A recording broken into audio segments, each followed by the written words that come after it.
एक बार बादशाह अकबर, बीरबल और सभी मंत्रीगण दरबार में बैठे हुए थे। सभा की कार्यवाही चल रही थी। एक एक करके राज्य के लोग अपनी समस्याएं लेकर दरबार में आ रहे थे। इसी बीच वहां एक व्यक्ति दरबार में पहुंचा। उसके हाथ में एक मर्तबान था। सभी उस मर्तबान की ओर देख रहे थे। तभी अकबर ने उस व्यक्ति से पूछा, क्या है इस मर्तबान में? उसने कहा, महाराज, इसमें चीनी और रेत का मिश्रण है। अकबर ने फिर पूछा, किस लिए? अब दरबारी ने कहा, गलती माफ हो महाराज, लेकिन मैंने बीरबल की बुद्धिमत्ता के कई किस्से सुने हैं। मैं उनकी परीक्षा लेना चाहता हूं। मैं ये चाहता हूं कि बीरबल इस रेत में से बिना पानी का इस्तेमाल किए चीनी का एक एक दाना अलग कर दे। अब सभी हैरानी से बीरबल की ओर देखने लगे।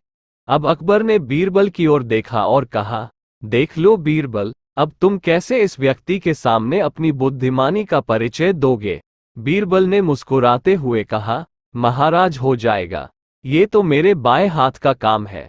अब सभी लोग हैरान थे कि बीरबल ऐसा क्या करेंगे कि रेत से चीनी अलग अलग हो जाएगी। तभी बीरबल उठे और उस मर्तबान को लेकर महल में मौजूद बगीचे की ओर बढ़ चले। उनके पीछे वह व्यक्ति भी था। अब बीरबल बगीचे में एक आम के पेड़ के नीचे पहुंचे। अब वह मर्तबान में मौजूद रेत और चीनी के मिश्रण को एक आम के पेड़ के चारों तरफ फैलाने लगे। तभी उस व्यक्ति ने पूछा, अरे यह क्या कर रहे हो? इस पर बीरबल ने कहा, यह आपको कल पता चलेगा। इसके बाद दोनों महल में वापस आ गए। अब सभी को कल सुबह का इंतजार था। अगली सुबह जब दरबार लगा तो अकबर और सारे मंत्री एक साथ बगीचे में पहुंचे। साथ में बीरबल और रेत व चीनी का मिश्रण लाने वाला व्यक्ति भी था। सभी आम के पेड़ के पास पहुंच गए। सभी ने देखा कि अब वहां सिर्फ रेत पड़ी हुई है।